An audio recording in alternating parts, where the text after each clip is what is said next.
ప్రత్యేక హోదా ఉద్యమాన్ని భుజాన ఎత్తుకున్న పార్టీ కాంగ్రెస్ పార్టీ. ప్రత్యేక హోదా కోసం ఉద్యమించకపోతే మన రాష్ట్రానికి ప్రత్యేక హోదా రాదు. ఇది మటుకు అందరూ రాసి పెట్టుకోవాలి.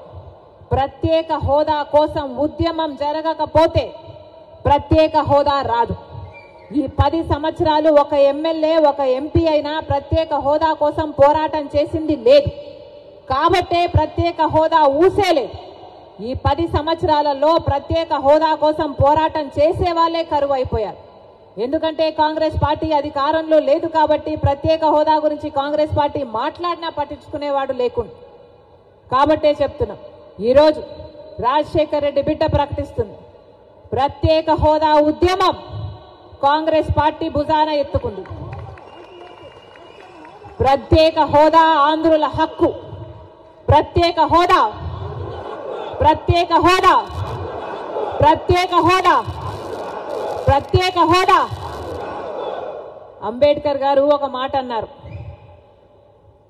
గొర్రెల్లాగా ఉండకండి బలిస్తారు, సింహాల్లాగా ఉండండి అని.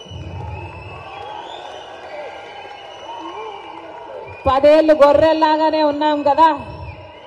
5 ఏళ్ళేమో చంద్రబాబు గారిని నమ్మి గొర్రెలయ్యాం, ఇంకొక 5 ఏళ్ళేమో జగనన్న గారిని నమ్మి గొర్రెలయ్యాం.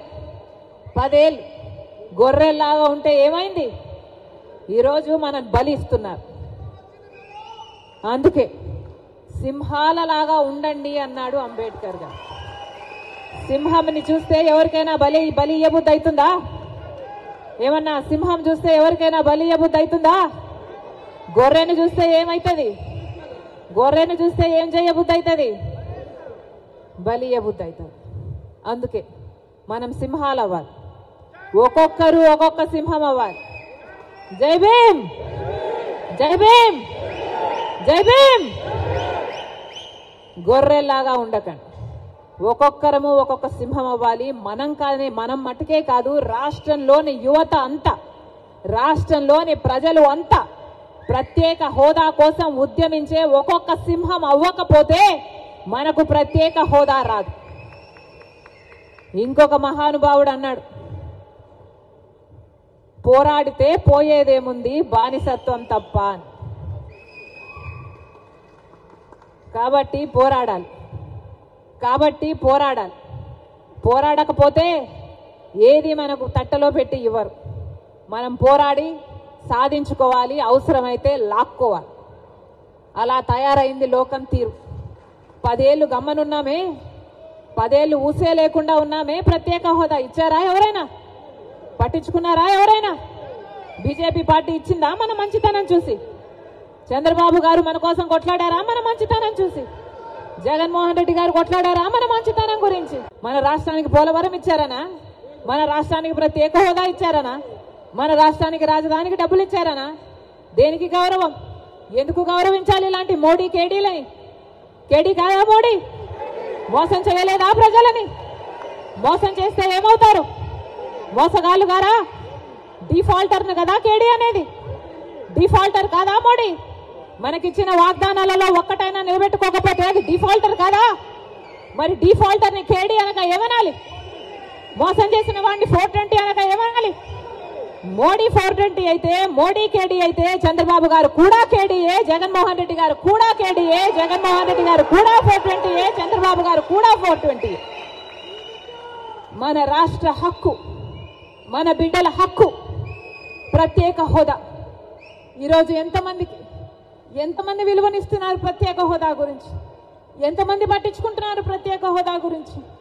అసలు ప్రత్యేక హోదా మన రాష్ట్రానికి వచ్చునుంటే ఈ పాటికి ఎక్కడుండును మన రాష్ట్రం? 15 లక్షల కోట్ల రూపాయలు విలువ చేసే ప్రత్యేక హోదా వచ్చుంటే మన పోలవరం మనం కట్టుకోలేమా? మన రాజధాని మనం కట్టుకోలేమా? ఎంత మేలు జరిగింది మన బిడ్డలకు. ఏ రాష్ట్రానికన్నా మన రాష్ట్రం ఎందుకు తక్కువ ఉండాలి? బాధ లేదా? బాధ లేదా? ప్రత్యేక హోదా వచ్చునుంటే మన రాష్ట్రం ఎక్కడో ఉండుండే. రాజశేఖర్ రెడ్డి గారు మన రాష్ట్రం గురించి, మన రాష్ట్ర ప్రజల గురించి ఎంత ఆలోచన చేశాడు. ఉందా ఈ నాయకులకు ఆలోచన? చంద్రబాబు గారికి ఉందా? పోనీ జగనన్న గారు రక్తం పచ్చుకుని పుట్టారు కదా, ఉందా జగనన్న గారికి ఆలోచన? రాజశేఖర రెడ్డి గారు జలయజ్ఞంలో ప్రాజెక్టులు 54 ప్రాజెక్టులు మొదలు పెట్టాడు. ఆంధ్ర రాష్ట్రంలో 12 ప్రాజెక్టులు పూర్తి చేస్తే 42 ప్రాజెక్టులు ఇంకా అలాగే ఉంటే ఏమన్నాడు జగనన్న గారు? నేను 6 నెలల్లో పూర్తి చేస్తానన్న జగనన్న గారు రాజశేఖర్ ఇదేనా మాట నిలబెట్టుకోవడం అంటే, మడమ తప్పకపోవడం అంటే? ఇచ్చిన మాటను మడత పెట్టారు కదా మీరా రాజశేఖర రెడ్డి గారి వారసు. ఆలోచన చేయాలి, రాష్ట్ర ప్రజలందరూ కూడా ఆలోచన చేయాలి. ఈరోజు వ్యక్తిగత కారణాల కోసం రాజశేఖర రెడ్డి బిడ్డ ఆంధ్ర రాష్ట్ర రాజకీయాలలో అడుగుపెట్టలేదు.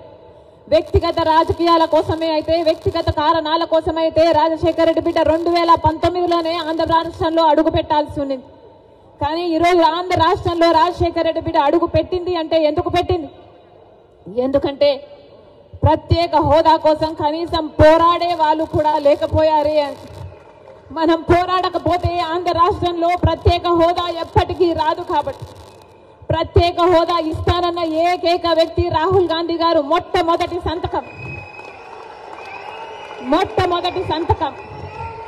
రాహుల్ గాంధీ గారు ప్రత్యేక హోదా మీద పెడతానన్నారు. కాబట్టి ఆ మాట పట్టుకొని రాజశేఖర రెడ్డి బిడ్డ ఈరోజు ఆంధ్ర రాష్ట్రంలో అడుగుపెట్టింది.